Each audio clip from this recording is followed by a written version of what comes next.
एक दिन तेज सिंह बालादवी के लिए विजयगढ़ के बाहर निकले। पहर दिन बाकी था जब घूमते फिरते बहुत दूर निकल गए। देखा कि एक पेड़ के नीचे कुंवर वीरेंद्र सिंह बैठे हैं। उनकी सवारी का घोड़ा पेड़ से बंधा हुआ है।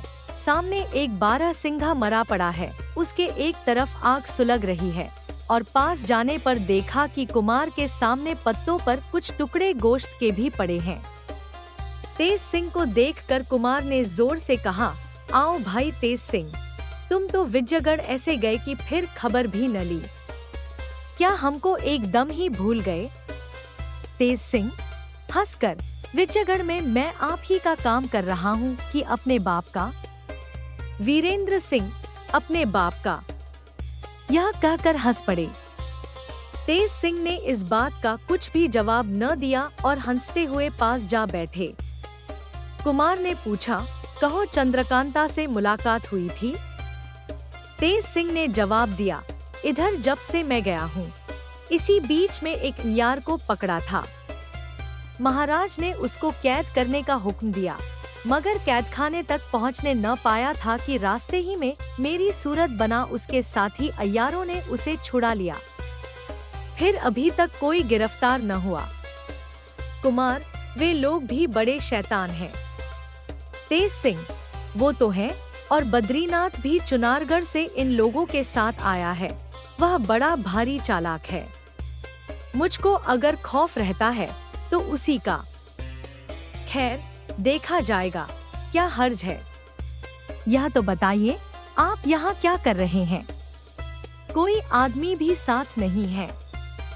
कुमार, आज मैं कई आदमियों को लेकर सवेरे ही शिकार खेलने के लिए निकला। दोपहर तक तो हैरान रहा, कुछ हाथ न लग। आखिर को यह बारहसिंघा सामने से निकला और मैंने उसके पीछे घोड़ा फेंका। इसने मुझको बहुत हैरान किया।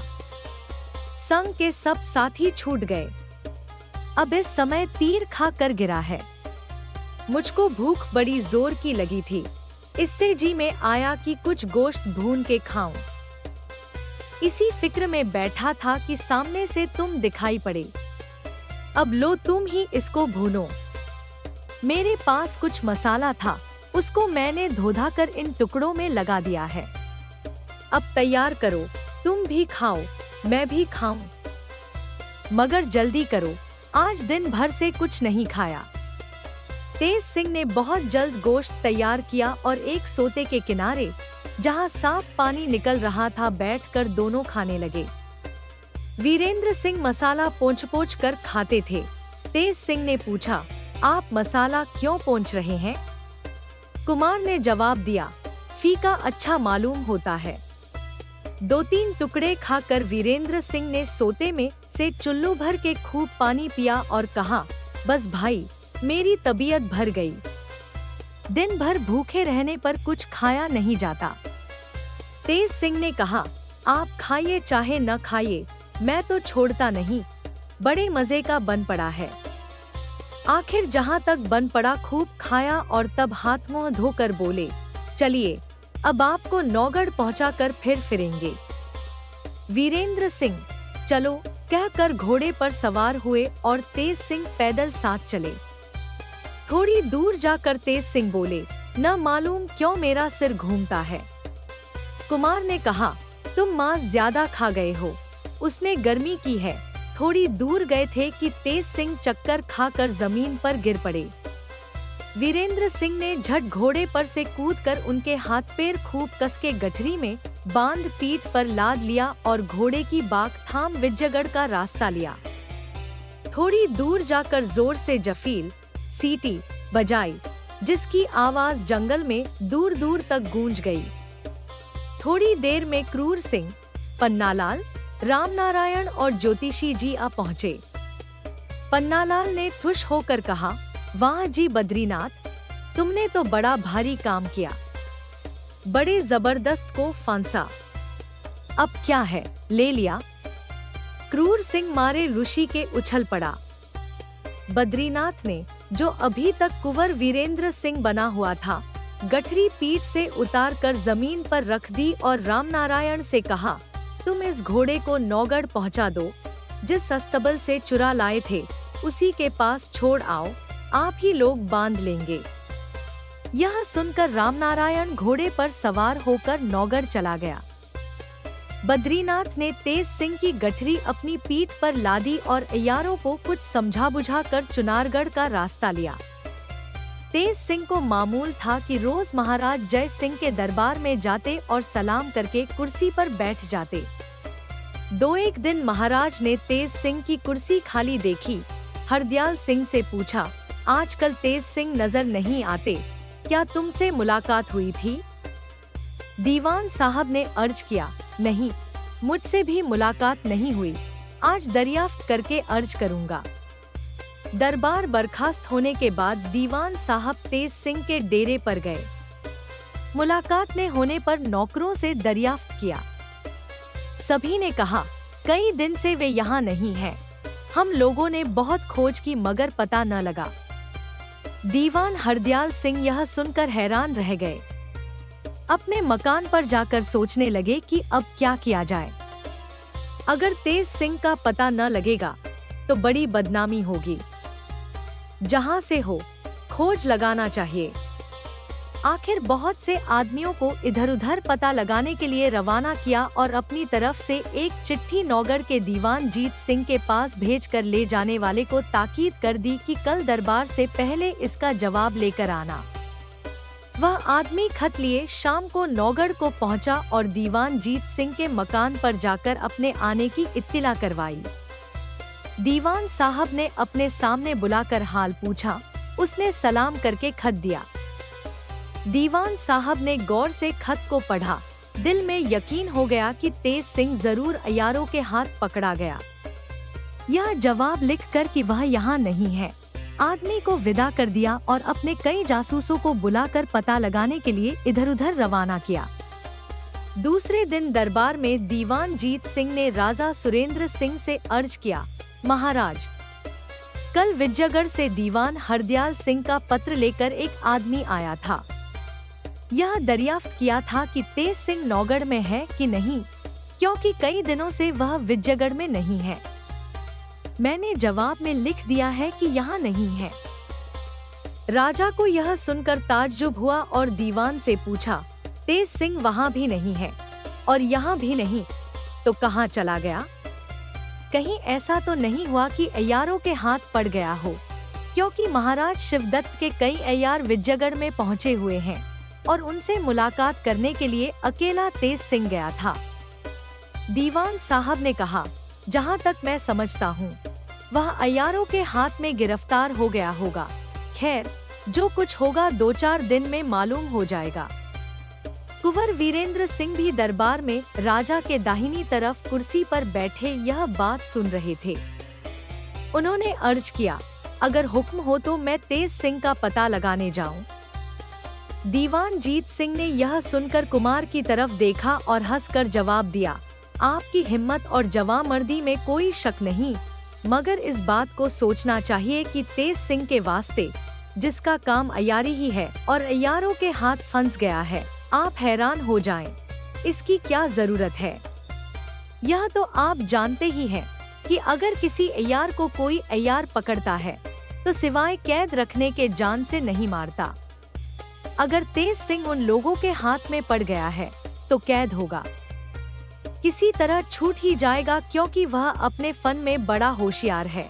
सिवाय इसके जो अय्यारी का काम करेगा, चाहे वह कितना ही चालाक क्यों न हो, कभी न कभी फंस ही जाएगा। फिर इसके लिए सोचना क्या? 10-5 दिन सब्र कीजिए, देखिए क्या होता है। इस बीच में अगर वह न आया तो आपको जो कुछ करना हो कीजिएगा। वीरेंद्र सिंह ने जवाब दिया, हाँ, आपका कहना ठीक है, मगर पता लगाना जरूरी है। यह सोचकर कि वह चालाक है, छूट आएगा, खोज न करना मुनासिब नहीं। जीत सिंह ने कहा, सच है, आपको मोहब्बत के सबब से उसका ज्यादा ख्याल है। खैर, देखा जाएगा।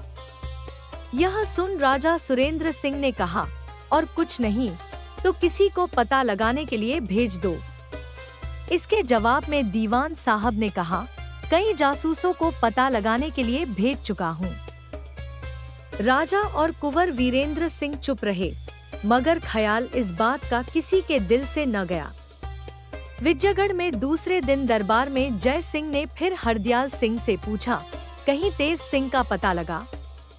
दीवान साहब ने कहा, यहाँ तो तेज सिंह का पता नहीं लगता, शायद नौगढ़ में हो।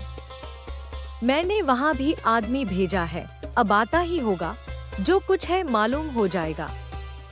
ये बातें हो रही थी कि खत का जवाब लिए वह आदमी आ पहुँचा जो नौगढ़ गया था। हरदयाल सिंह ने जवाब पढ़ा और बड़े अफसोस के साथ महाराज से अर्ज किया कि नौगढ़ में भी तेज सिंह नहीं है। यह उनके बाप जीत सिंह के हाथ का खत मेरे खत के जवाब में आया है। महाराज ने कहा, उसका पता लगाने के लिए कुछ फिक्र की गई है या नहीं? हरदयाल सिंह ने कहा, हाँ, कई जासूस मैंने इधर उधर भेजे हैं। महाराज को तेज सिंह का बहुत अफसोस रहा। दरबार बर्खास्त करके महल में चले गए। बात ही बात में महाराज ने तेज सिंह का जिक्र महारानी से किया और कहा, किस्मत का फेर इसे ही कहते हैं। क्रूर सिंह ने तो हलचल मचा ही रखी थी। मदद के वास्ते एक तेज सिंह आया था, सो कई दिन से उसका भी पता नहीं लगता। अब मुझे उसके लिए सुरेंद्र सिंह से शर्मिंदगी उठानी पड़ेगी। तेज सिंह का चाल चलन, बातचीत, इल्म और चालाकी पर जब ख्याल करता हूँ, तबीयत उमड़ आती है। बड़ा लायक लड़का है। उसके चेहरे पर उदासी तो कभी देखी ही नहीं। महारानी ने भी तेज सिंह के हाल पर बहुत अफसोस किया। इत्तेफाक से चपला उस वक्त वहीं खड़ी थी। यह हाल सुन वहां से चली और चंद्रकांता के पास पहुंची। तेज सिंह का हाल जब कहना चाहती थी, जी उमड़ आता है, कुछ कह न सकती थी। चंद्रकांता ने उसकी दशा देख पूछा, क्यों, क्या है? इस वक्त तेरी अजब हालत हो रही है, कुछ मुंह से तो कह। इस बात का जवाब देने के लिए चपला ने मुंह खोला ही था कि गला भर आया, आंखों से आंसू टपक पड़े, कुछ जवाब न दे सकी। चंद्रकांता को और भी ताज्जुब हुआ, पूछा, तू रोती क्यों है? कुछ बोल भी तो। आखिर चपला ने अपने को संभाला और बहुत मुश्किल से कहा, महाराज की जुबानी सुना है कि तेज सिंह को महाराज शिवदत्त के यारों ने गिरफ्तार कर लिया। अब वीरेंद्र सिंह का आना भी मुश्किल होगा, क्योंकि उनका वही एक बड़ा सहारा था। इतना कहा था कि पूरे तौर पर आंसू भर आए और खूब खुलकर रोने लगी। इसकी हालत से चंद्रकांता समझ गई कि चपला भी तेज सिंह को चाहती है, मगर सोचने लगी कि चलो अच्छा ही है, इसमें भी हमारा ही भला है। मगर तेज सिंह के हाल और चपला की हालत पर बहुत अफसोस हुआ। फिर चपला से कहा, उनको छुड़ाने की यही फिक्र हो रही है। क्या तेरे रोने से वे छूट जाएंगे? तुझसे कुछ नहीं हो सकता, तो मैं ही कुछ करूं। चंपा भी वहां बैठी यह अफसोस भरी बातें सुन रही थी। बोली, अगर हुक्म हो तो मैं तेज सिंह की खोज में जाऊं। चपला ने कहा, अभी तू इस लायक नहीं हुई है।